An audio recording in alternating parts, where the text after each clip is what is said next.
I'm Connor Ruebusch, and if you are interested in the finer points of face punching, you've come to the right place. This is Heavy Hands.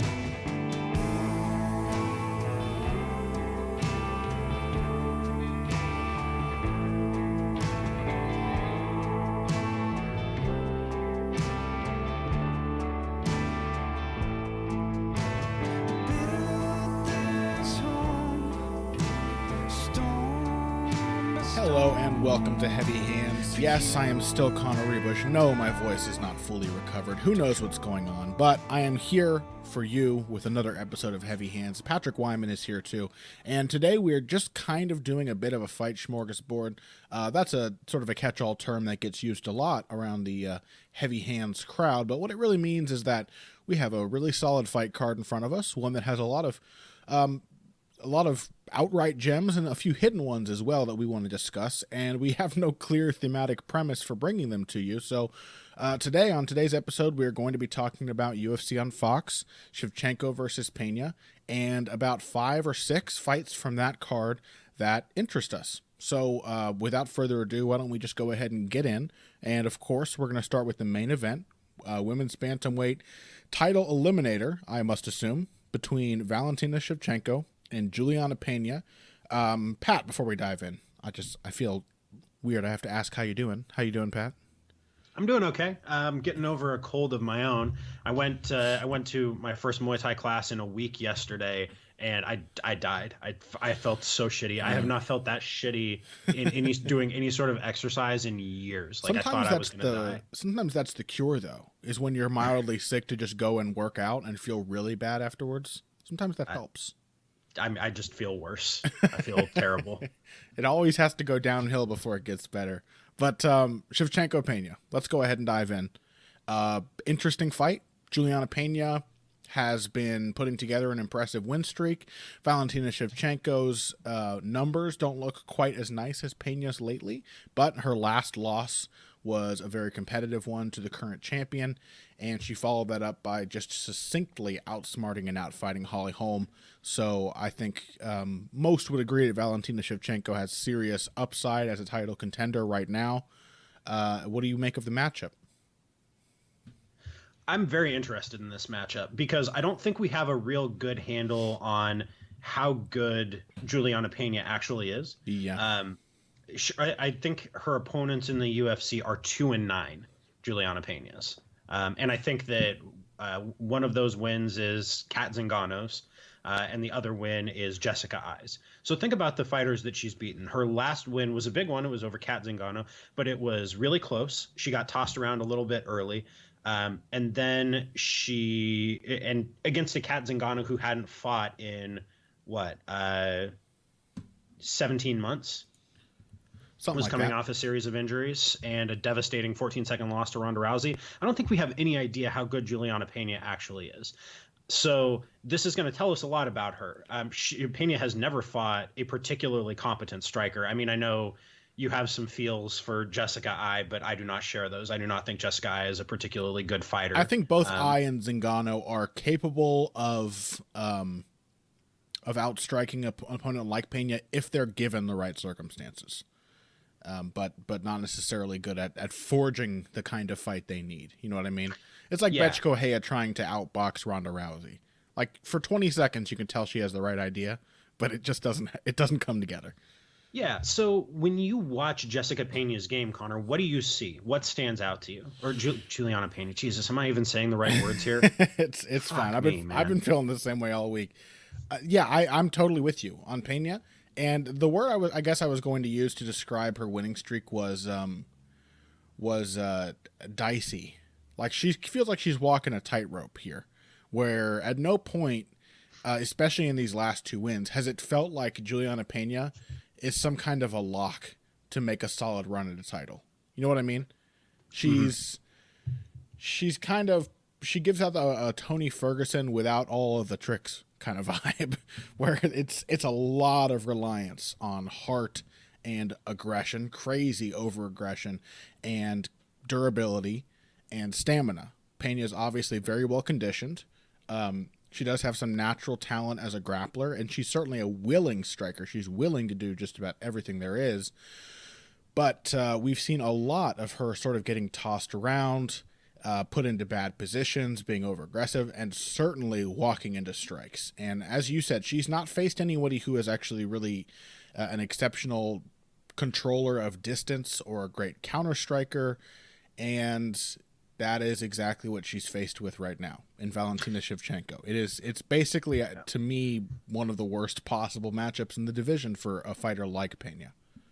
Yeah, I think Peña is well trained as a grappler. I think she is a very, very, very good top control grappler. No one would ever say that they don't grapple well at Sick Jitsu. That is not the skill set that they tend to be maligned for.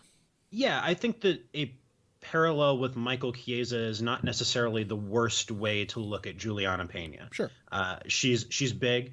Unlike she's much more athletic, I think, relative to the division than Chiesa is. Though Chiesa is also a surprising athlete. That is one of the most surprising things about fighting Michael Chiesa is how quick he is. So I think she's surprisingly athletic. She's very quick. She's explosive. She's strong when she gets her hands on you. She has a surprisingly slick arsenal of takedowns once she gets into them, especially from the clinch. She's aggressive, game, and durable. Those are all important things to bear in mind with her. She is also limited as a striker. Her strikes, as game and durable and willing as she is to get in there and throw hands, it's pretty clear she doesn't really know what she's doing. She could ultimately be made to look the way Ronda Rousey looked against Holly Holm. Like, there is a fighter out there who can make Julianna Peña look that clueless. Yeah, I mean, as somebody who grew up in the Northwest, has trained a little bit there, and knows a lot more people who have, striking is not a thing that you're going to get a lot of at a high level in gyms in the Pacific Northwest. It's just not. Did you read that little interview snippet from the head of Sick Jitsu? Yeah, let's come back to that real quick. Okay. I want to mention an anecdote. Okay. So my new Muay Thai coach is spent a bunch of time in Boise and had trained with Scott Jorgensen and Scott Jorgensen's crew up there. And so he and I got to talking about kind of striking in the Pacific Northwest more generally. And I would say our experiences jibed. Like, these people just do not know how to teach good striking. It is not there. There's nobody in the Pacific Northwest really does Muay Thai. It's not a thing that's done up there. Boxing is not big in the Pacific Northwest, at least outside of major urban areas like Portland and Seattle. Like, you go to Spokane or Boise or where I grew up, Yakima, there's nobody who's teaching these things at anything like a competent level. They're just not there. So you mentioned so tell our listeners what you saw in that little snippet, Connor. I wish I could remember the gentleman's name. Who's the head coach at Sick Jitsu? Rick Little, I think. Rich Little. Rich, that sounds right. Rich Little sounds right. Either way, apologies if I got his name wrong, but I am about to say something a little. Well, he at the very least did not find it to be strange or embarrassing, but he talked very proudly about how they have a policy at Sick Jitsu gym for their hard sparring, which is that they don't block body shots. And the coach basically said that he pretty much said he felt that fighters who get hurt by body shots are pussies. Like, that was his only explanation for why you would even need to block a body shot in the first place. Because the only kind of person who would get hit by one is one that shouldn't be fighting anyway. So if you need to block a body shot, Pat, you shouldn't be blocking shit. You should get out of the cage. That's basically and he also doesn't think that leg kicks need to be checked, right? That was the other thing. Yeah, right. Basically, anything attritive doesn't matter, which is in a way ironic because that is how Julianna Peña fights. She's kind of an attritive fighter in her own right, but you can definitely read those snippets and extrapolate that mindset onto what Julianna Peña represents as a fighter. Like, you can definitely see that's the background she came from. Just all-out aggression. Really, just, it's kind of a dick measuring contest with Julianna Peña. It's like, I'm tougher than you, now let's find out. Yeah, so I don't think for dedicated listeners of this show, we need to lay out precisely why his take on leg kicks and body shots is wrong. Yeah. That should be fairly clear. We're just going to kind of let that speak for itself here. That's a really, really terrible mindset to have if you're fighting somebody like Valentina Shevchenko, I would say. So what do you think of Shevchenko as a fighter? How can we sum her up and describe her, Connor? I think Shevchenko is a world-class fighter in this division, and I think she's also one of the most limited fighters in this division. where I could see Shevchenko, and we'll talk more about this, but I could very well see Shevchenko being champion by the end of the year. If she wins this fight and gets a rematch with Nunes, and Nunes can't find some way to cope with the fact that she slows down after the second round, then Shevchenko's got a great shot of picking her apart and winning a decision, or even getting a late stoppage. But I can also see Shevchenko being totally outworked by an opponent the way Nunes did to her in the first round of their fight. I can see Shevchenko's willingness to let the opponent dictate the terms of the fight come back to bite her. And to be honest, I mean, I was very impressed with how Shevchenko beat Holly Holm. How well she sort of laid this self-fulfilling prophecy out for Holly, where she countered her and made her come forward. She just waited her out, and then she countered her, and then the more she countered Holly, the more Holly felt compelled to lead. And the more she led, the more she got countered. So it just ended up being this unwinnable situation for Holly Holm, where she was kind of psychologically trapped in the fight. But it also wasn't a fight that you would watch it and think, wow, Valentina Shevchenko can do anything. You know what I mean? She is as close to a pure counterpuncher as exists in women's MMA, and is one of the most pure examples in MMA, period. And even more than that, she only really throws one punch. Like 90% of her output is a right hook and a jab. That's pretty much it. She's not even just a counterpuncher. She's limited by the circumstances under which she will throw, and she's very, very committed to that patient, waiting you out kind of style. But she also only really throws a few shots. She has an arsenal at her disposal, but it's a fairly small one, and the vast majority of her output consists of the same one or two punches. So she is a fighter who she can be figured out, and she can be kept from getting her grip on the fight, but in the right matchups, she's probably one of the most capable fighters in this division of really embarrassing her opponents. Yeah, because she is a close to a pure counterpuncher. She has a limited arsenal. What she throws is extremely accurate. It's very quick, not especially hard. I don't think she's an especially devastating striker, right? That's probably fair to say. Right. When she bites down and throws a combination, it's gorgeous. It is absolutely gorgeous. Lightning fast, technical, crisp, moves between all three levels. Like, she throws some gorgeous, gorgeous stuff when she actually gets into it. That very rarely happens, though. Like, when she counters, as you said, it's almost entirely one shot. She'll throw some unorthodox stuff on the counter. She'll throw spinning back fists on the counter. She'll throw spinning back kicks on the counter. Exceptional timing, great sense of the distance. And I think when it comes to her pace and her output, it's not just that she doesn't throw very much. It's that she manages to sucker her opponents into fighting at the pace that she wants to fight at. She's not even she's not a counter fighter because she has such a limited arsenal, and she likes a slower pace. She's not even the kind of counter fighter who like invites you in to exchange with her. She wants to dissuade you from giving her opportunities to counter. And so she walks this sort of razor's edge where she wants to be patient, but she also needs a set number of opportunities. You know what I mean? So like a lot of it's up to the matchup. There's skill to that, right? Like, it's not that she just can't do it. It's that this is very obviously the pace at which she wants to fight. It takes a lot of control. Very good. Yeah, and a lot of awareness, but it's a finicky way of fighting is kind of my point. Yeah. I'm not disputing that at all. I just want to make as clear as possible that this is the way that Shevchenko wants to fight, and she's extremely good at making her opponents fight this way. Holly Holm I'm sure Holm's plan was to drown Shevchenko in volume as this fight wore on. And she got shut down, Yeah, and so to be able to shut down a high volume, high output striker, even if she's not especially accurate, like Holm is not an especially accurate fighter. No. She throws a lot, doesn't necessarily land a lot, but Holm wins fights on output. That is how Holly Holm wins fights. And if you can shut down an output fighter like Holly Holm with your counter game and with your control of the distance, control of angles, control of the space of the cage, that's an exceptional accomplishment. That speaks to just how good Valentina Shevchenko is at doing that. I mean, I've never seen Holly Holm so jumpy or so hesitant. Yeah, it's exceptional. Like, so, but as you pointed out, it's also a razor's edge of an approach, because you can easily see somebody who's tough enough to take her shots, who just doesn't give a shit, walking through Shevchenko's counter shots, which is essentially what Amanda Nunes did for the first 2 rounds when they fought. Like, she's just like, okay, I don't care about your piddly little right hook. I don't care about your clinch takedowns. I'm gonna chop you with kicks at range. And whenever I get into range, I'm gonna unload. Whenever I get into the clinch, I'm gonna take you down and I'm gonna beat you up from the top. And she's also kind of a small bantamweight. So yeah, she wouldn't even be a huge flyweight.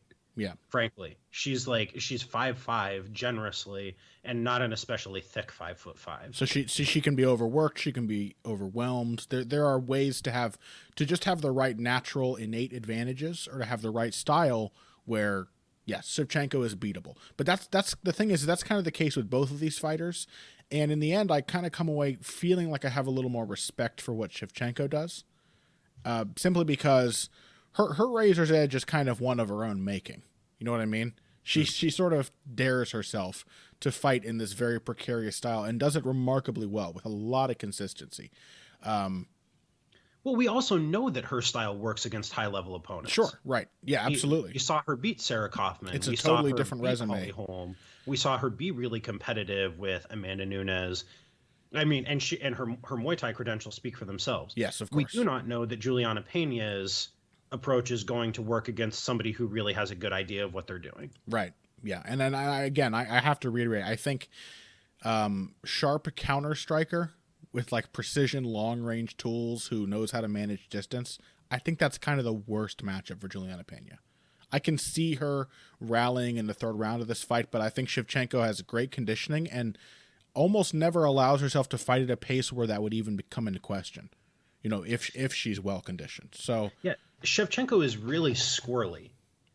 It's hard to get her into a range where she doesn't want to be at. Yeah. And if she's going to clinch, it's almost always going to be on her terms. Like, I think it's more likely that she takes Peña down multiple times than Peña takes her down multiple times. Yeah, because Peña, for being an aggressive grappler, has pretty abysmal takedown defense. Well, it's not so much that from a technical perspective, her takedown defense is terrible. Like, she knows how to defend a takedown. It's that she constantly puts herself in positions where she's letting her opponent get double underhooks or get in on her hips. She pays the price for being aggressive and constantly coming forward and putting herself out of position. And typically we talk about that as opening you up for strikes, but takedowns too. Ngannou took advantage of that. Shevchenko is a solid takedown artist, and that distance management that you just mentioned, the ability to, I don't know, it's like Valentina Shevchenko puts this feeling in her opponents where they just can't stop themselves from eating up the space that she gives them. You know what I mean? But they never feel confident in doing it. It's just like she takes a step back. What are you going to do? You got to get a little bit closer, so you step forward. And then she takes a step back, keeps her feet in good position. You got to step forward. She's taking a step to the side. She gets her opponents following her around all the time. But they never, ever get close enough where she's really in danger unless she's completely, totally ready with a counter to respond. Yeah, exactly. The only time that Holly Holm had some real success against her is when Holm was willing to try to set her own distance. Was when Holm was really using her jab. Like, that was the only. So I'm watching the 5th round of this fight, and this was Holm. I think Holm's probably best round. Yeah. And it was when Holm let her jab go that she really got going. Mm-hmm. Because then it's like, oh, I'm 3 inches taller than you are. My arms are 4 or 5 inches longer than yours, or my reach is 4 or 5 inches longer than yours are.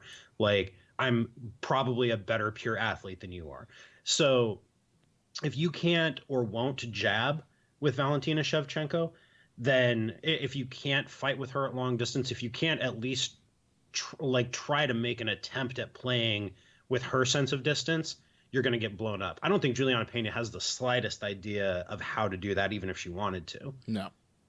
So what's your pick here, Connor? I think Shevchenko. I also, by the way, I've been very impressed with Peña's conditioning, to the point where I almost assume it'll be pretty good in a 4th and 5th round, because I've seen her go to the 3rd round without really slowing down too much, well, despite fighting at a crazy pace. But it is hard to imagine her having a 5-round fight with Shevchenko in which she is completely fresh in the 4th round and Shevchenko's exhausted. More than likely, Shevchenko is the one who outlasts Peña because of her sort of energy management, even if it's while losing some of the early rounds. So I think Shevchenko will come on a little strong, maybe try to win back in retrospect that Amanda Nunes fight and get a late TKO over Julianna Peña. I think it's going to be a lot of attrition. I think Peña is going to run into a lot of the same shot over and over and over, and ultimately get sort of just saved by the referee when she's too tired to defend herself. It's interesting. I think Shevchenko takes a decision. I have to note, though, it also would not be totally surprising to me if Peña just bowled her way inside, grabbed a hold of Shevchenko, slammed her to the mat, and beat the shit out of her. I think the big thing with Shevchenko is having a way to confidently assert yourself in the fight, is not trying to guess what Shevchenko is trying to do or following her or trying to get a read on her. Like, once you start playing that game, that is Valentina Shevchenko's world. But if you just go in there, which is what Nunes did. Right. Nunes just did not let Shevchenko play her game. You go in there, you're like, I'm bigger, I'm stronger, I hit harder, I'm not worried about you. That's the way to beat Valentina Shevchenko. However you apply that mentality, I do think that mentality is pretty essential. So, so I can see why this is a close fight on the betting lines, even if I think it's a little wider than they indicate. Yeah. So. So I'm taking Shevchenko too. I feel pretty confident in Shevchenko, but what business do I have feeling confident in any fight prediction? Pat, that's the real question here. All the times you and I are well in on that. Yeah, all the times I've been confidently wrong, I may as well go for another one. So both of us picking Valentina Shevchenko in the UFC on Fox 23 main event between her and Julianna Pena. That should be a really good fight. Let's take a quick break, and when we come back, we've got a lot of other bouts to discuss. Donald Cerrone versus Jorge Masvidal, Andre Arlovski versus Francis Ngannou, and so many more. We'll get to those after this break. Hey everybody, thanks for listening to this week's Heavy Hands. If you like what you hear, please consider pledging to support the podcast on Patreon. Patreon is basically continuous crowdfunding. You sign up to contribute a certain amount per month to help us with production costs and the like, and in return you get rewards ranging from a mention on the Heavy Hands website to a question or topic of your choice being discussed on the show. We have a lot more in the works to reward you for your help, and we appreciate every contribution. No amount is too small. Just head over to patreon.com and find how you can help out, the only show dedicated to the finer points of face punching. Now let's get back to it. And welcome back. Hyping up the energy levels, Pat. You know what I mean? Both of us feeling kind of under the weather. Sort of. I'm excited about the fights, but I need to actually sound excited because you know how it is. Welterweights, Donald Cerrone, Jorge Masvidal. That is something to get excited about. Let's just continue running right through this card. Cowboys' welterweight run has been scintillating, to say the least, has been entertaining, and we've also seen him evolve as a fighter. We saw him tested really well by Matt Brown in his last bout. His last bout came out victorious. Now he's fighting Jorge Masvidal. To me, the tone of this fight before it happens, of course, it seems to me to be competitiveness without necessarily as much danger as was presented in the Matt Brown fight. I think Jorge Masvidal will probably hang with Donald Cerrone every step of the way, and I think he may do so while losing every round, and that is very likely to me. Yeah, I think that makes a lot of sense. I was surprised in looking at the betting odds on this fight that Cerrone was not a bigger favorite. He's currently minus 160. But watching their last few fights, it makes sense that these are the betting odds. So the knock on Masvidal forever was that he didn't turn it up, was that he'd never put a stamp on it. Like, he would just cruise and cruise and cruise. And this is why he lost a lot of fights that, frankly, he shouldn't have lost over the years. Or fights that shouldn't have been close ended up being close, like split decisions for him. Sure. His last two fights, I don't think you could look at those and make that same criticism. He has been a straight-up killer against Ross Pearson and against Jake Ellenberger. He's turned up the volume. He's turned up the aggression. He's willing to get after guys. He's willing to throw more. This is the fighter that Jorge Masvidal, we thought he could always be. Maybe it was moving up to 170 that allowed him to do that finally. Like, he feels like he doesn't need to conserve energy quite the same way as he used to. But if there was ever a version of Jorge Masvidal that was primed to beat Donald Cerrone, it would be this one. I still don't think that's going to be enough. I agree with your thoughts on the matter. I think that Masvidal will hang, but at the end of the day, Cerrone throws more. He works a little more. He sets a longer distance and can fight at a longer distance. Masvidal can pressure, but probably will not do so in long enough stretches to really make Cerrone uncomfortable. It's Cerrone's fight to lose.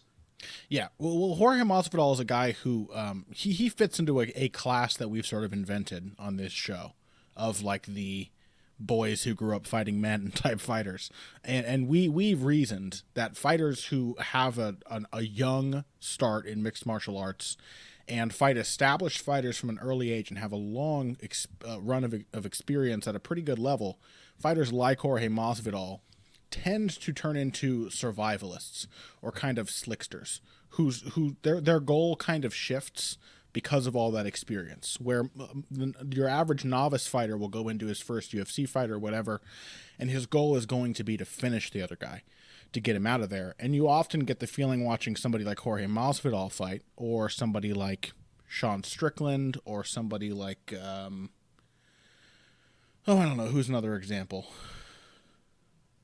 Gegard Mousasi, I think, is the quintessential one. You often see guys like that go into fights, and their goal seems to be to make the other guy look bad, or to prevent the other guy from winning the fight, but not necessarily to win it emphatically. And that's kind of what our best guess at the psychological reasons underlying Masvidal's well-known tendency to struggle when it comes to pulling the trigger. But I do think that there is also a stylistic limitation to Masvidal's way of fighting. I think the only thing, as you said, he can pressure, he can do a lot of things. He's a very, very adaptable, well-rounded fighter. And his experience, he keeps a cool head, so his experience allows him to adapt really well as a fight goes on. But mostly I think these are often adaptations in kind of bursts. He'll come after you in pressure really quickly. He'll try to seize an opportunity. I think the only way of fighting that Jorge Masvidal can do consistently at a high level is boxing from the outside. I think that's the one thing that he's really comfortable at doing. And so you give him an opponent who will sort of aimlessly come after him, and no matter how good they are, Masvidal is going to shine in that kind of fight. That's like the Ross Pearson fight, the Ally Quinta fight. That's going to be his opportunity to pick someone off, to show off his speed and his quickness and his defense and everything. You give him an opponent who likes that kind of range and who actually prefers longer weapons and is more dangerous when his strikes connect, and I think you end up with a much more difficult overall matchup for a guy like Masvidal. Yeah, especially somebody like Cerrone, who is not going to wait on him, right, who's going to not come after him, but is going to seize the initiative and get off first. Right. That's a tough matchup for Masvidal. Yeah, Masvidal, like Cerrone, has a reputation for being a slow starter. So there's one thing he can't use again. In a lot of ways. Like, I think Masvidal is very good and he's underrated and he will absolutely compete with Cerrone, but he's kind of the opposite of the type of fighter who beats Cerrone. You know what I mean? Like, he doesn't really pressure consistently. He's not that powerful. He's a good wrestler, but not a really aggressive one. He's not a southpaw. And he is a slow starter who likes to fight from long distance. So he's a lot more to me like in the John McDessie category of Cerrone opponent than he is the Matt Brown or Rafael dos Anjos. Yeah, I don't disagree with that. I think Masvidal is going to be a little more competitive than that. I wouldn't be surprised at all if Masvidal took a round off of Cerrone. I think he could beat him too if he lands the right shot or whatever. Like, he's good enough to find those openings. It's just that the odds that he will like put Cerrone out with a single shot are pretty slim. Yeah. No question about that. Again, I think we're in broad agreements about the outlines of the matchup. I think it favors Cerrone because, again, Cerrone is going to be more proficient at precisely the ranges where Masvidal feels most comfortable. So Masvidal is going to have to get out of his comfort zone if he wants to win this fight. And I think for a fighter who has such a well-established comfort zone, that can be very hard to do. So when Masvidal inevitably reverts back to fighting the kind of fight that he wants, that's Cerrone's time to shine. Yeah. Especially too because Cerrone has become such a much more proficient boxer than he used to be since he's been working exclusively with Brandon Gibson. Brandon was talking a lot about how he changed up the pad holding style that Cerrone was real mad when they first started working together full time because he's used to having somebody on the tie pads who will meet him, right? So that's why Cerrone always looked like he was short arming his punches, was because when you work with tie pads, the other guy's really throwing the pads into it. That's generally how tie style pad holding works. not necessarily, that's not how Brandon holds pads. Brandon makes you turn your shot over and come all the way to the mid. So that's why Cerrone looks like he's getting so much more pop and so much more range on his shots, because he's not short arming him anymore. And that speaks to the greater overall improvement in Cerrone's boxing technique, and in his head movement, and his command of footwork, and his command of angles. Like, I could foresee this fight with this particular version of Masvidal like a year and a half ago, where he gave Cerrone serious trouble until like the third round, when the volume of leg and body kicks kind of finally succeeded in wearing him down. Now I think Cerrone is much more proficient in that range and may not win if it's a pure boxing match, but can certainly be much more competitive than he used to be. So yeah, I mean, I think this smells to me like a classic 29-28 exciting back and forth Donald Cerrone decision win. Yeah, I think it's going to be similar to the Brown fight, in that I think it'll be a back and forth fight that could very well be decided by a few really choice head kicks from Cerrone. That's kind of my gut feeling, but I also feel a Cerrone decision is probably the most likely outcome.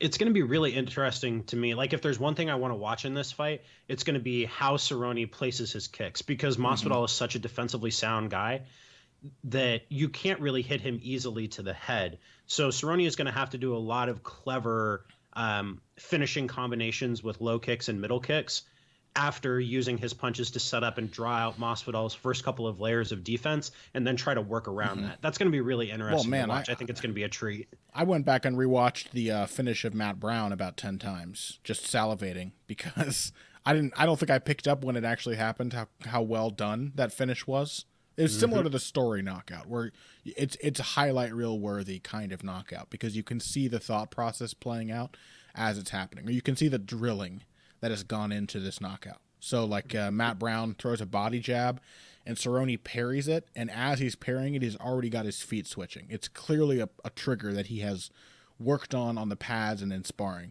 And he has this left switch kick ready. And there's always been this really interesting thing with Cerrone's switch kicks, which is that he takes full advantage of the fact that they take a while to load up. He messes with the rhythm and the timing up. Yeah, it's not about him trying to hit that switch kick as quickly as possible because he knows that it's a tell. He uses the tell really well. He'll play with the rhythm. He'll get you reacting to the kick, and he'll let you see this timing, or he won't worry about it when he knows you're already worrying about something. So Matt Brown jabs, he ducks his head, he feels the jab get parried. He's not in a position to do anything about it. And so Donald Cerrone takes his sweet time in placing this kick. He switches to cover just enough distance with his feet. He's perfectly positioned. He gets just the right arc and elevation on his targeting of his kick. Everything about it is just really clinical. And I think the improvement in Cerrone's boxing has been a big part of what's allowed him to be more dangerous with his kicking, which has always been his strength. But I think being able to go to his wrestling and his boxing to change up the threats is kind of what's made Cerrone, who used to be a submission specialist, into like a head kick knockout guy. That's kind of his trademark now. All due respect to the glorious, quick, powerful switch kick of Edson Barboza, Cerrone's switch kick is my favorite one in MMA by a pretty long It's stretch. Very creative, man. It's so flexible. It's really interesting to watch. Yeah. So do we want to take another break, or do we want to roll right into the next fight? Let's roll on in. Let's quickly go through. Let's try and get through a couple fights quickly if we can. Yeah, so next up we have Francis Ngannou versus Andre Arlovski. Huge step up in competition for the rising Ngannou against a somewhat faded but still dangerous and still proficient Andre Arlovski. Yeah, huge step up is the big thing in this fight. At no point do I look at this matchup and think Francis Ngannou can't win this. In fact, my feeling going in is that he will win it.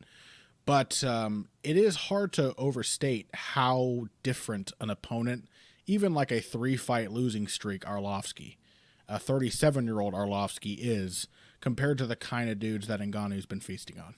Like, he's not even really fought a striker.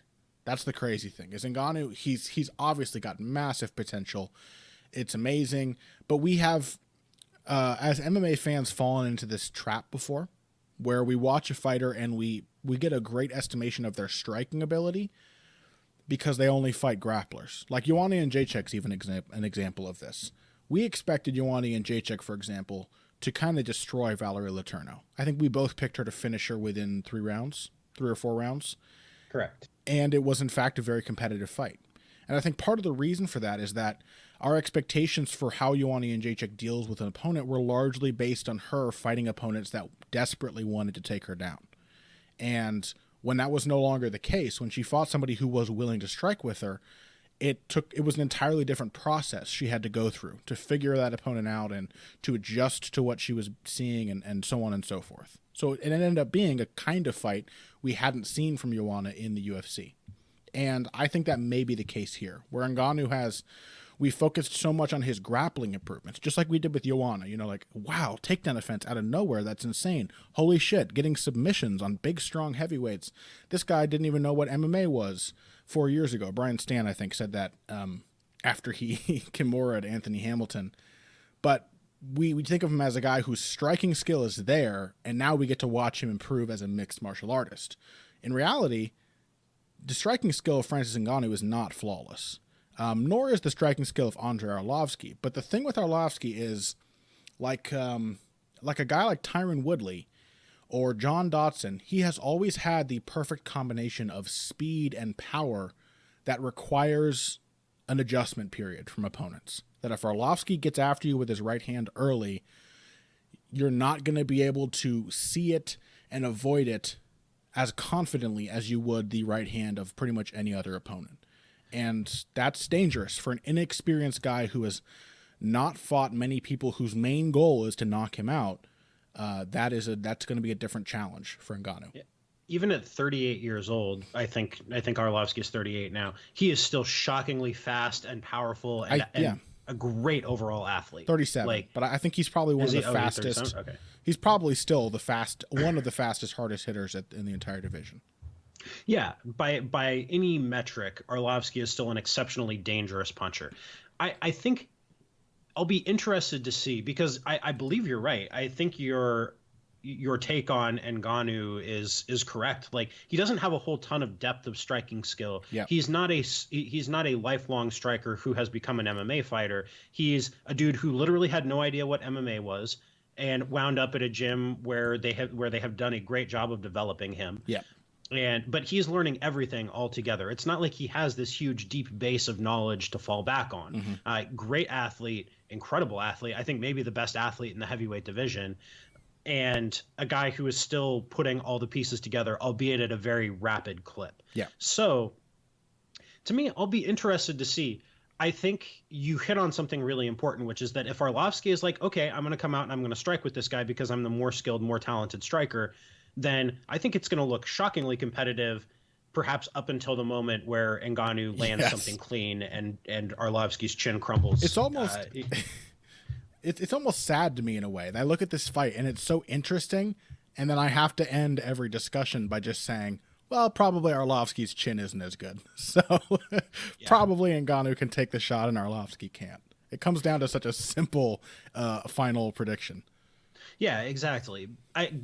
So I think in that case, but that would give Arlovski the best chance of winning. Sure. Now, if Arlovski comes out and he's like, I cannot strike with this kid, I have to get him into the clinch, I have to get takedowns, then I think that's going to be a much less competitive looking fight. I think that would look very much like a fight where Andrei Arlovski is going to get his block knocked off because he's diving forward looking for a clinch, and it's a really nice, clean counter left hook. If Arlovski gets into his head that he's going to go back to being like a leg lock specialist for this one fight, then he's probably going to have a hard time. But going out there and saying I'm going to strike with Ngannou doesn't even necessarily mean going after him. Arlovski's been a really successful counterpuncher recently, and I don't think Ngannou probably knows enough about what a trap looks like in MMA to not go after Arlovski. If Arlovski goes out there and starts circling, I think Ngannou will go out and try and mix it up with him, and he might get caught with a right hand. And we don't really, we've seen Ngannou take some shots from some guys with decent power, but we don't really know how he takes a shot from a guy like Arlovski. So I don't think you're going to make Francis Ngannou get careless and reckless and rush in, because that's not really his game. If anything, it's going to be a really boring fight, because I think Ngannou is really calm and really patient and is willing to just sit back. Counter a lot, Yeah, like That's the striking thing about Ngannou. We've talked a lot about Arlovski in this segment, as we should, because Arlovski has been getting very little of the attention in the run up to this fight. But what sets Ngannou apart from a lot of really physically talented and gifted young fighters is that he's not trying to overwhelm you with his physicality. His physicality is secondary to him being a patient guy who has a very clear idea of what he wants to do in the cage, which is to use his length, use his reach, tap you with the jab, make you come in, and when you come in, he's going to hit you with a three-piece, angle off, and then get back to open space. My instinct is to agree, but we also, again, we have not seen Ngannou fight a striker who wants to draw him around the ring. He certainly was willing. Sure. He was willing to kind of run around after Bojan Mihailovic. After against a terrible guy when he already had him hurt. Right, but that's the point. Is like, how do we extrapolate Ngannou's previous experiences to this matchup? Arlovski's not at his best. He's old. He's on a 3-fight losing streak, but he's clearly not done. And if the fact that he was competitive in his last fight isn't enough to give that point across, then the fact that he had a similar losing streak, a worse one even, to better competition 6 years ago and came back to put his career back on track is enough to point out that Arlovski cannot be counted out. So we're both picking Ngannou. I have a huge amount of hope for Ngannou as a prospect. I think he looks amazing, and I want to see him develop as best he can. And I think it's good that he's taking a step up because he can only beat out heavyweight cans for so long. But this is not to say cans, but we don't usually say that on this show. It's the sickness. It's not me. I didn't mean to. Well, he's beaten Anthony Hamilton is a journeyman. He has Curtis Blades is a talented young fighter. I think the guy he beat in his debut, Luis Henrique, is also a very talented young prospect. He and Blades are both. He's gotten credit for. Yeah. I think that Luis Enrique Barboza de Oliveira, whatever his full name is, he and Curtis Blades are both solid prospects who didn't get the chance to look solid against Ngannou. But the point is that his best win overall is probably Anthony Hamilton. And as far as like somebody who's had high-level experience and who offers an interesting sort of test and is strong and dangerous, that's probably his best overall win. And that is a long shot from the kind of wins that Andrei Arlovski has achieved over the course of his long career. So yeah, no disagreement, no dispute on that. It's interesting. I'm interested by it. I think it's a test that Ngannou needs to take, but I feel a little anxious preparing to watch him take that first step into the big leagues. So we will see. Both of us picking Ngannou. Do you have like a specific prediction? I think I went with a second round TKO. Yeah, second round knockout. I think Ngannou, like we mentioned, Ngannou could look a little out of his depth early, but the power and the physicality and the athleticism is just too much to overcome, I think, for Arlovski at this point in his career. Yeah, I think we may very well see a fight in which Arlovski sort of starts taking it away from Ngannou until he gets knocked out at some point. I think that may just be the way it goes, but we'll see. Let's take one more break. When we come back, we got a few other fights to talk about. I think we've got Alex Caceres versus Jason Knight on the docket, Rafael Assuncao versus Aljamain Sterling, and then way down in the prelims, we got Alexandre Pantoja fighting Eric Shelton in both of those top flyweights UFC debuts on the Fight Pass prelims. All of that and possibly more after this break. Financial support is fantastic, but there are other, even easier ways to support Heavy Hands. Perhaps the best is by spreading the word. We know our fan base. You're all cool, popular people with serious social media presences. You're tastemakers and trendsetters. Okay, there are one or two of you that don't fit that description. You know who you are, but no matter what, you can always help us out by telling folks about the show. You can also give us a positive rating and review on iTunes and Stitcher, things like that. We rely on word of mouth and positive feedback to grow and improve, so thank you very much for your time and your help. Now, back to the show. And welcome back to Heavy Hands. Apologies if some hiccups sneak through. I'm just having a whole host of things going wrong so far on today's show. Did you like that? Especially I did. The girlish, fat little noise I made afterwards is really the icing on the cake. The highlight. Yeah, that has made my morning. So let's just soldier on through the rest of the card here. Alex Caceres, Jason Knight. That opens up the main card on Fox, and to me is probably it's primed to be one of the most just consistently entertaining fights on the entire card. I'm actually really excited for this bout. Yeah, what was it that people took to calling Jason Knight during his last fight with Dan Hooker? Hick Diaz? Yeah, he's redneck Diaz brother. Yeah, I'm a big fan of Jason Knight's swag and particular style. Where did it come from? Where did it come from? Well, I think a basic stylistic similarity. Knight likes to box at range. He's aggressive. He likes to get after his opponent, and then he's got an exceptional guard.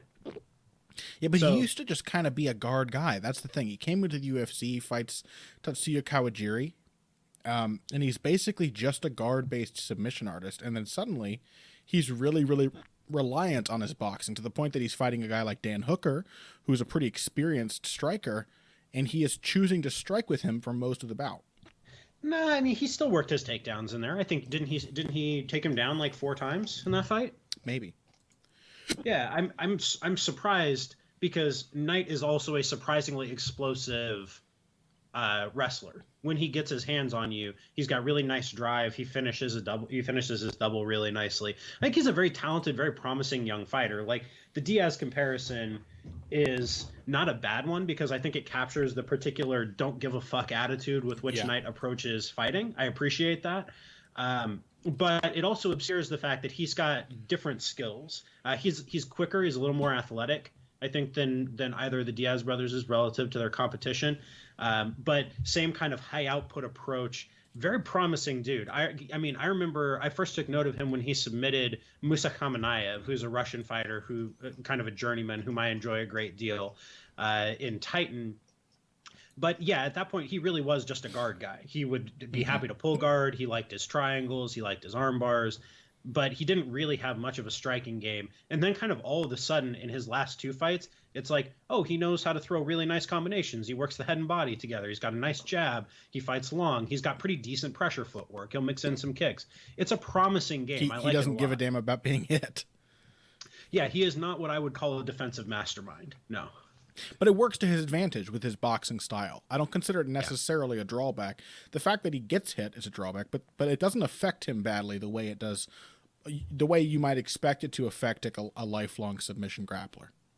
Yeah, he is a game, durable, willing guy. Yeah, definitely. What do you make of his matchup? A matchup between him and Alex Caceras. You know, I struggle to wrap my head around the enigma of Alex Caceras. Yeah. Because, and have for years. Yeah. Every time you think like this dude has turned a corner, he is finally living up to his talent. Because there's no question that Caceras is a talented guy. He has always been a talented guy. Even going back to when he was on The Ultimate Fighter, 12, I guess, with the GSP Koscheck season, way back in the day. It tells you how long ago that was. Like, Caceres is not a young prospect looking to turn the corner. He is a middle-of-the-road veteran at this point. Yeah. And, you know, every time you think he's added something new, like he's finally getting to that top rung, something happens to make it so that that's not the case. He's also always on that razor's edge sort of... Oh, my God. I'm going to have to drink some fucking water after this. He's obviously in, like, that razor's edge category, like Julianna Pena. Other fighters, though, like Matt Brown, you know, like when Matt Brown makes it to the stage where it's viable that he's a title contender, he's at least fighting guys who are serious title contenders. You immediately get that feeling like it was all a pipe dream and it can't last long. You know what I mean? Like at some point, Caceres, that's happened like 3 times, right? Exactly. In his career. With Brown, it's only really happened the once. Well, it used to happen a lot with Brown. It's that it took him. He was so inconsistent he could never put it all together. Caceres has been totally inconsistent throughout his career, and so it's like you get some different weight classes. He's been totally inconsistent. Right. That's an accomplishment. You get some really impressive wins and some really bad losses where he's just getting totally outclassed and like it's strange. You know, he can look like this great long striker with a scrambly opportunistic submission game, but he can also look like this gangly, unwieldy punching bag. Yeah, who seems to at various points have very little idea of what he's actually doing. Right. Like that's the mind-blowing thing is, the Masanori Kanehara loss to me is the one that will always and forever be puzzling. Like he looked like he had no idea what he was doing in that fight. Yeah. And that was coming on the heels of some really competitive, good performances. So we're left with, Pat, kind of this matchup of, well, I don't know. Alex Caceres is always entertaining, but knowing what style he's going to bring to a fight, or what if he will be successful with that style, is entirely different. And so what do you expect to see from Caceres that could actually lead him to victory over a guy like Jason Knight? Well, he's become a surprisingly good wrestler, especially in the clinch. Like the takedown clinic that he put on Cole Miller was a revelation. Then again, there's that. It was against Cole Miller, who is about as inconsistent as Alex Caceres these days. Yeah, that's a fair point. So there's that. I think that when you let Caceres have kind of a long-range striking matchup, he can be pretty competent in that. We saw that again for long stretches against Yair Rodriguez. He did a surprisingly good job of staying competitive in that fight. So, it's hard to say. I think I'm picking Knight. I'm gonna put that out there, because I think that Knight is not going to let Caceres feel comfortable in the kind of fight that he wants. Mm-hmm. And I think that Knight is a good enough grappler that if Caceres does get into a few nice clinch takedowns, then it's not the end of the world for Knight. I think he can subsist in that kind of fight. I also think he has a little more firepower, especially with his hands. For sure. If he can push it into the pocket, then Caceres is going to be at a disadvantage in that kind of matchup. My best guess was Caceres is that the deal with him is that he's a guy who really relies on having the initiative, having enough time and space to work, or having an opponent who shells up and looks nervous or whatever. I think if Caceres feels, and that's probably the reason why he spent so long trying to make it to bantamweight. I think he knows how much of a confidence boost it is to him and how much it matters to him to feel like the bigger, more dangerous, longer, basically the guy who's in control, to feel like Big Brother. And that I think that kind of goes a good way towards explaining what has gone wrong for Caceres when opponents have sort of come after him and surprised him. Where he can be this guy who, say, he had a really good knockout or something at one point in his career. He did? Or was it a knockout that maybe turned into a submission? There was the Sergio Pettis fight where he submitted him. Yeah, I don't think Caceres has ever knocked anybody out. I'm maybe thinking of the Damasio Page fight where he knocked him down and submitted him. Something where it was really nice combination striking from Caceres.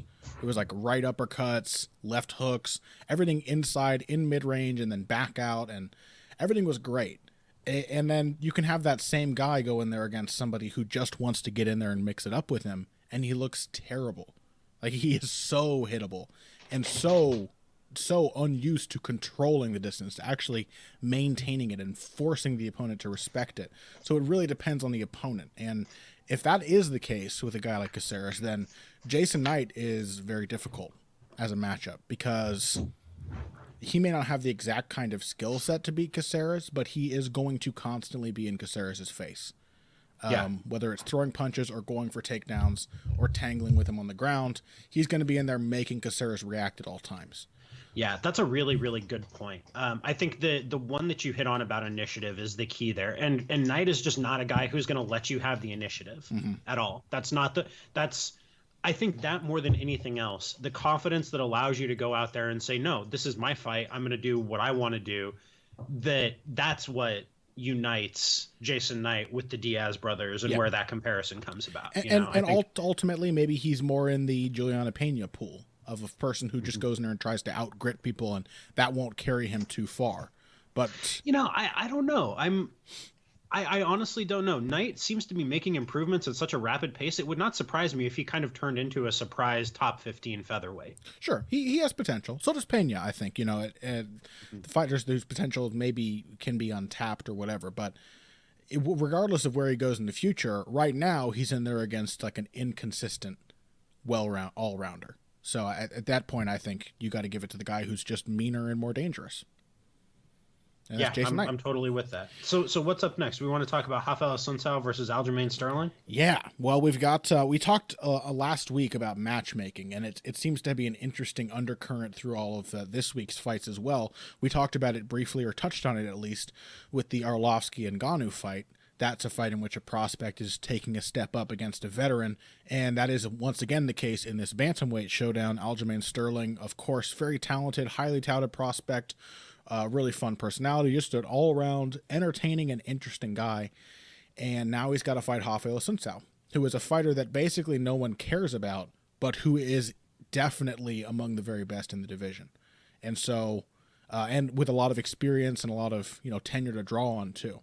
So it's a tough matchup for Aljamain Sterling. It's quite a step up.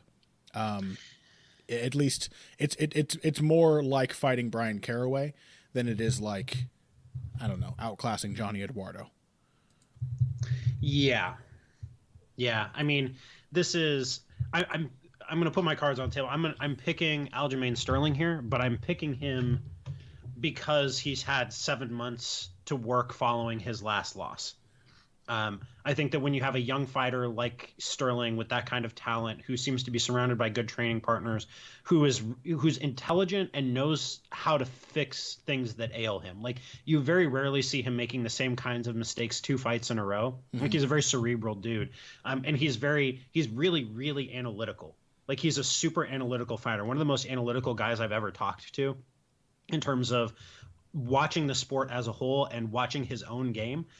That's what I'm betting on in this fight as far as Sterling is concerned. If he comes out and looks like he did against Caraway, then yeah, he's getting beaten, and he's probably getting beaten worse than he did against Caraway. That was also a surprise, like a much more competitive fight than I remembered it being. Like, Sterling dominated the first round and dominated the first 3.5 minutes of the second round, and then he got his back taken with like a minute to go. Is that fight now remembered as like a dominant win for Caraway? I mean, I think it gets remembered as a win for Caraway. I don't think it gets remembered like that. If Sterling had managed to stay on his feet for maybe 30 more seconds in the second round, he would have won a uncontroversial 29-28 decision. It's like Nate Diaz versus Michael Johnson. Like, there's definitely no question that Brian Caraway should have won, but it was a very competitive fight that at the time I was not certain the judges were going to give the nod to Brian Caraway. Yeah, I don't think it was even that clear. I think you could make an argument that, like, Caraway taking Sterling's back, like, Caraway got soundly outstruck in the second round. Like, I think Sterling outlanded him like 4-1 on the feet and had taken him down before, but Caraway got his back and landed like a few decent shots as the round closed. Yeah. And so, like, I think you could still have made an argument that Sterling deserved to get the nod, and it was a split decision. So there's that. But if Sterling comes out and tries to fight Assuncao the way that he fought Caraway, then I think that's going to be a real bad play, and it'll put a real firm damper on how good Sterling's going to be in this division. But I believe in Aljamain Sterling. I've believed in him for a long time, and I think he's not the kind of guy who's going to look back at that fight and say, oh, I got robbed, or I did this wrong, or like this, I didn't even do this wrong. This doesn't need to change. I think that's the opposite of the kind of personality and style that Aljamain Sterling brings. So that's what I'm betting on here. Like, why specifically, can I ask, do you feel that the style that he used against Caraway would be sort of suicidal against Assuncao? Because they're not similar fighters, really. Caraway and Assuncao. No, they're not similar fighters at all. But because I think that Assuncao does a better job of controlling distance. And Sterling's takedown style is one that's built heavily on setting a long range and then either hitting a reactive shot or covering long distance with a really explosive kind of first step, especially when he backs his opponent to the cage. So that's what Sterling likes to do. Assuncao was much better than Caraway at controlling that range and controlling the angles that come off it, and makes it much harder to set that range. And he's a phenomenal takedown defender as well. I mean, he certainly shut down the takedowns of Brian Caraway when they fought. Yeah, but Caraway is also a pretty damn good defensive wrestler. Like, he doesn't get a ton of credit for it, but I think Caraway has stuffed 90% of the shots thrown his way. So the fact that Sterling could take him down at all and work with him on the mat speaks to how good Sterling actually is at that. But I think at least what I'm trying to say is that Assuncao, it would be a mistake to go into a fight with Assuncao and expect to just rely on your grappling to beat him. Like, it's an awful lot of phases to go through for something that Assuncao has been historically very good at stopping. Yeah. Also, he's a much better counterpuncher than Caraway is. He's a great counterpuncher. You cannot. I don't think trying to go out and flick 15 kicks a minute at Assuncao is going to get you much of anywhere on the feet. Yeah. So you're gonna have to box with him. You're gonna have to punch your way inside. Assuncao is gonna want to stay away. So you're gonna have to do a lot to cut him off, force him back to the cage. You can't allow him to have the amount of distance that you might normally want to.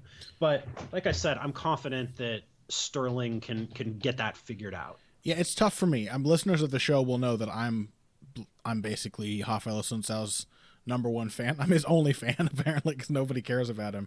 But I'm a big fan of Rafael Assuncao. I find him to be really entertaining, and his weird, eclectic but very well-rounded and dangerous style I find to be just captivating to watch.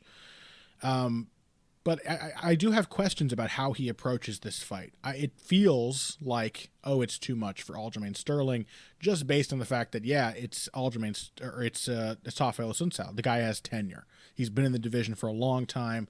He's fought the best. He's always performed admirably, and usually won. So that feels like too much for a young prospect who just lost his last fight, experienced his first loss. But stylistically, you said Rafael Assuncao will want to stay away, but if he does, I could maybe see him getting outpointed by Aljamain Sterling with kicks, because that is not Assuncao's best range. He's really good in the mid-range, and he can kind of hold you just outside punching range and get you stepping in and counterpunch you or chop you with low kicks. I don't think Assuncao's necessarily great when it's a really kind of mobile, long-distance sort of striking battle. Yeah, that's a fair point. I hadn't really thought about it in that sense. I just kind of thought I was not especially impressed with Sterling's kicking arsenal against Caraway, and I kind of thought that a striker as good as Assuncao would have some answers for him there. But now that I'm thinking about it, Pedro Munoz had a ton of success kicking at Assuncao too, in a short notice matchup.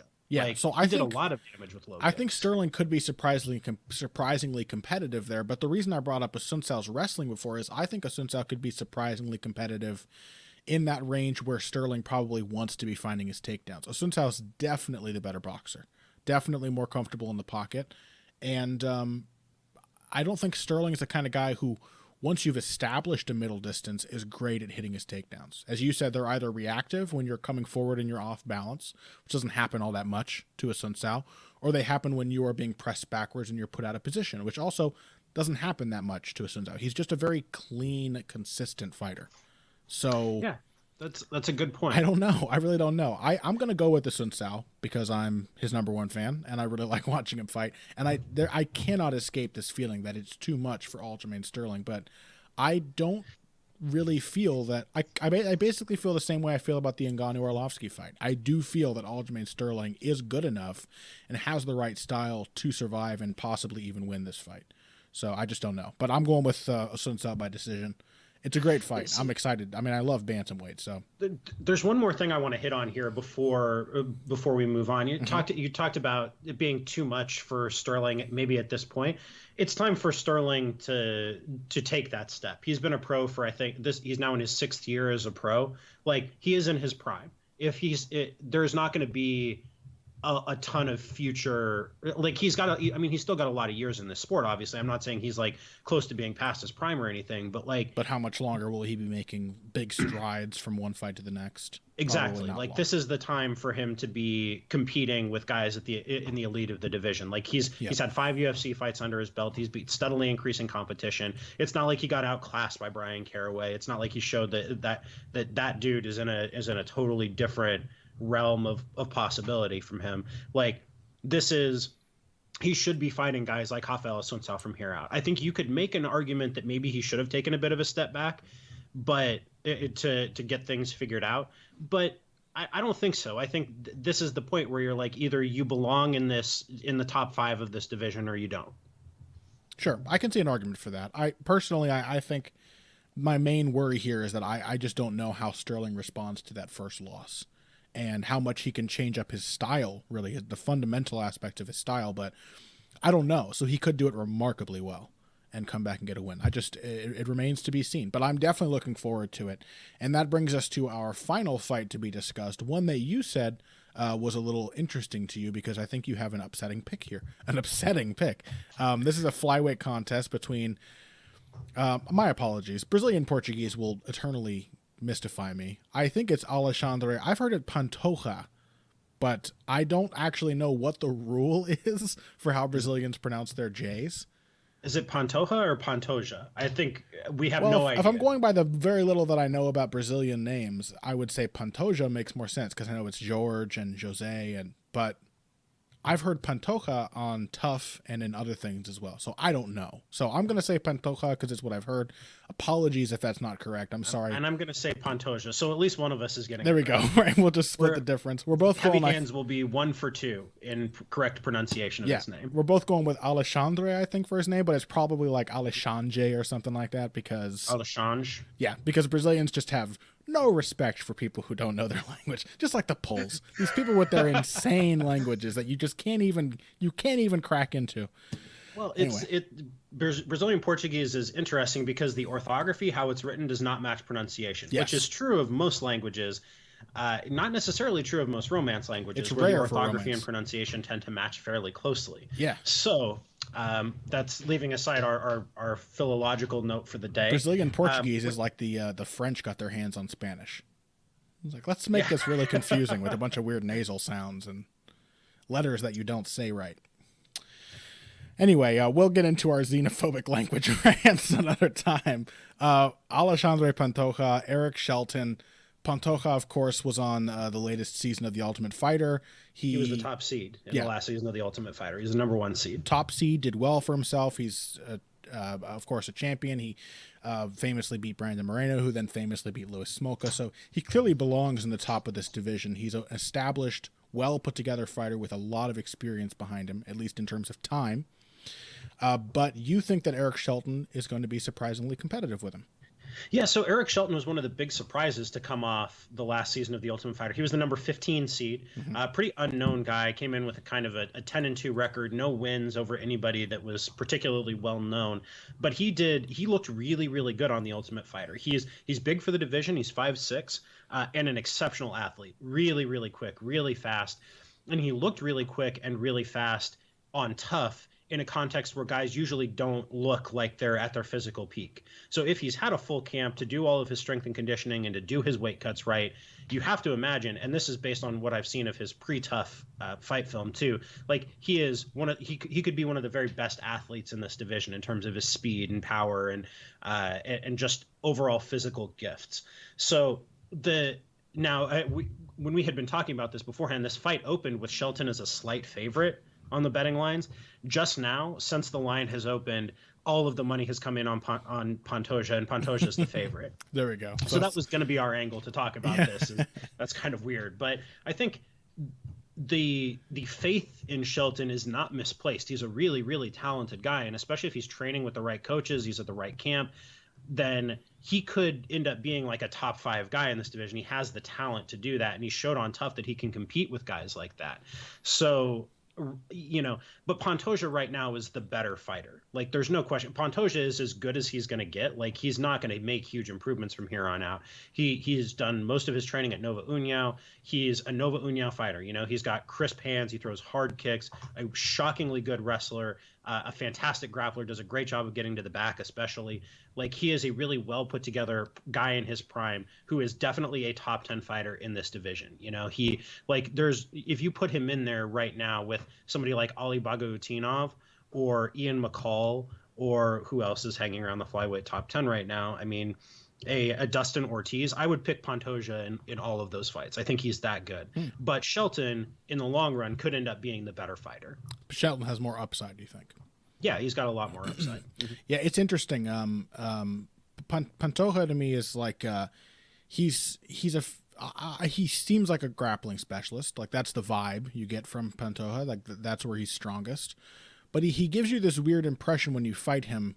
He's kind of like a Damian Maia or like a Khabib Nurmagomedov, where you definitely start out the fight out striking him, but you don't really consistently do it. Almost no one does. Where he becomes surprisingly hard to hit and surprisingly hard to avoid as the fight goes on. He's very just kind of scrappy. I think he's a good natural fighter. And then he has exactly the right kind of grappling you need to be a submission specialist at flyweight, which is just insanely aggressive sprint grappling. Like there are a lot of scrambles where Pantoja will go for a takedown, fail, and he will just teleport to his opponent's back. And he can be shaken off. He goes for these things really quickly, and it's really difficult to grab a position and hold on to it at flyweight. Everything is just so scrambly. But that also means that it's less dangerous to go for those things in scrambles, because you too will have a good chance to scramble back to your feet if you don't secure the position. And Pantoja, I think, plays that sort of little game very, very well, where he's sort of his grappling at flyweight is like the fighter who throws kicks because he's not afraid of playing guard. He's not afraid of ending up in a bad position, so he goes for whatever position he can get, whatever dominant positions he wants all the time. And I really like that about him. I think personally he'll probably be too much for Eric Shelton. Like, I can really see Shelton doing well and going for a big athletic takedown or something and going right into a guillotine, reversing and going into a guillotine or getting his back taken. I can see that happening, and I think that's probably what will happen. A late submission seems likely to me, but I'm more excited for Eric Shelton than I was before, and I'm definitely excited to see Pantoja. I've been excited about him for quite some time, and to finally see him in the UFC is great. Yeah, this is a fantastic fight. This is the headliner on Fight Pass, so if you're tuning in for the early prelims on Saturday, get set your calendars for this. This is going to be a really good fight. The whole card, man, it's just like, it's not, I don't know what it is, but there's some appeal about it to me where I just like it all. I think it should all be fun to watch. Well, they've done an awesome job recently of making undercard matchups. Yeah. The last couple of cards, even the fights that do not seem to have like a ton of inherent value, are really well matched. They're really fun fights. Mm-hmm. You're going to get finishes, you're going to get action fights. Like, this is what you should be doing as the UFC with your undercards. Like, they've really done a good job at this. You have to go back like probably a month and a half or 2 months to find a UFC card where the undercard did not deliver much. Yeah, and I think I like that it seems that the UFC is going to continue having this undercard philosophy going forward, which is great because it's like the one thing that separates the UFC in particular and also MMA as a sport from all other combat sports and many other sports in general, is that you want to see the prelims. You know, a UFC event is an event where you watch all the fights, and frequently even the most hardcore boxing fans are going to skip the first 5 fights or whatever on the boxing undercard because they're not worth watching. You don't care about them. And these, there's something to care about if you're already invested, like, of course, we are. So for hardcore fans, this is a really great card. Looking forward to it. I would say the Shelby Maynard era of matchmaking is off to a pretty good start. I like a lot of what they're doing here. I agree. Yeah, absolutely. Okay, well, that pretty much does it for today's show. We're actually like an hour and 10 minutes. How the time flies when you have a fight smorgasbord to tear your way through. Thank you all for joining us. We will have a bonus episode that will come out this week. In fact, by the time you're listening to this, it probably will have already come out. So make sure you check that out. And if you don't already have access, go ahead over and pledge $3 a month on Heavy Hands on Patreon for access to 2 bonus episodes every month. So I think that's quite a value, 50% more Heavy Hands in your life. And I'm going to figure out some way to give you guys like a nice stable RSS feed so you can download the files, have some place to store them. But for now, you can, when you pledge those $3, get access to all the previous bonus episodes we've posted, and you can find those, as of right now, as embedded files on our Patreon page. So go there, pledge the $3, and you will have access. Other than that, bonus episode, blah, blah, blah. I think I'm getting worse with time at wrapping up shows. I don't know how it's possible. I'm like Mike Goldberg. I had a moment of clarity like a year ago, and now it's just a steady downhill tumble, a very slow tumble down a muddy hill. So welcome to my life. Let's not compare ourselves to Mike Goldberg. Could we make a Heavy Hands rule that we're not going to compare ourselves? I want like a really sad, poignant feature on Ariel Helwani's show about how like the UFC, even my bosses didn't respect me for the thankless job I did. That's what I want. So thank you for joining us for this week's edition of the Sad Sack. Heavy Hands. It's been great. The hiccups, the confusion, the trailing off, everything you asked for and more. Your senile co-hosts. Yes. Senility. It's what you all show. It's what you all tune in for. Thank you. Find us on social media. I'm at BoxingBush, BUSCH. Pat is at Patrick_Wyman. And get us with your questions, whatever, yada, yada. Let's go do a bonus episode. Pat, if you came here today for the finer points of face punching, you came to the right places. It has been Heavy Hands.